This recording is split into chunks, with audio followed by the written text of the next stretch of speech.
Birmingham Arena played host to more futsal action, this time in the Football League Trust Futsal League 1 finals. 24 teams competed in the group stages, with the 6 group winners and 2 runners-up progressing onto the knockout rounds. And making it through to the quarter-finals were Notts County, Chesterfield, also Derby County and Crystal Palace. Reading and Grimsby joined too, as did Hull City, finishing top of Group 5. And so the draw was made, and first up to battle it out for a spot in the semi-finals were Notts County and Grimsby. It was an own goal that gave Grimsby a 1-0 lead. Tom Waters then scored off this corner. Connor Watson got Grimsby's third, finishing well after a nicely played 1-2 upfield.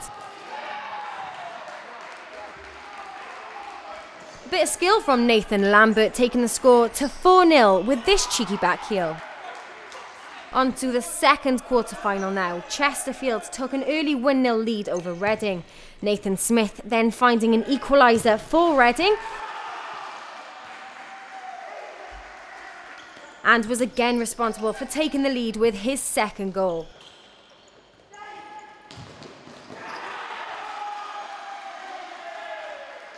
Chesterfield pulled back level with a decent individual effort from Marcus Beddoe, dispossessing the Reading boys in their own half and rounding off with this finish. With just a minute to play, Reading got the decisive goal when this driven cross was headed into the top right, giving the Royals a 3-2 win and sending them through to the semi-finals. So that's Reading to play Grimsby in the semis, whilst Derby and Crystal Palace also qualified to face each other. It was Grimsby who took the lead through Connor Watson, slipping the ball under the keeper here. Dan Marshall then with this goal, doubling Grimsby's lead and taking the score to 2-0. A third then came courtesy of Jack Blendell, seeing off a tough Reading challenge to finish off a good individual effort. And just to secure the win, Tom Waters placed himself on the score sheet too, with a left-footed strike into the top right. Next up was Derby and Crystal Palace in the other semi-final. Good skill here by the Derby attacker, taking the ball past the Palace defender and firing a low cross across the box. The resulting shot was saved by the Eagles stopper, but Bradley Cooper tapped in the rebound to make it 1-0. Palace then equalised when Derby failed to clear from this corner. The Eagles were able to capitalise as Bradley O'Connor found the net with the aid of a deflection.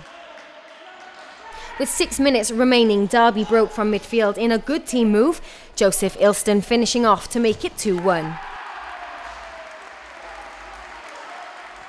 And a third for Derby, with this strike finding the roof of the net.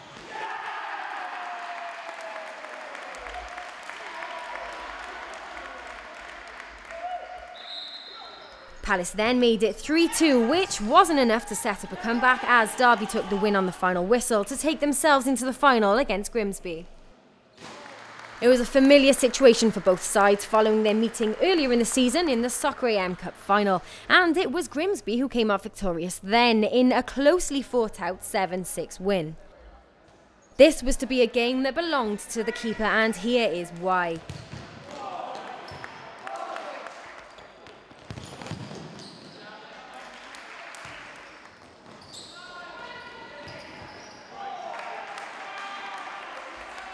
And with a minute and a half left to play, the deadlock was yet to be broken.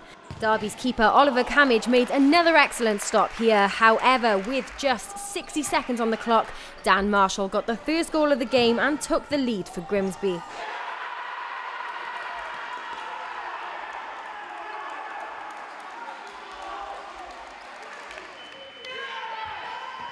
And there was the final whistle. Commiserations to Derby County, but a massive congratulations to Grimsby Town, not only crowning themselves League One national champions, but completing their treble too, having also won their regional league and, of course, the Soccer AM Cup.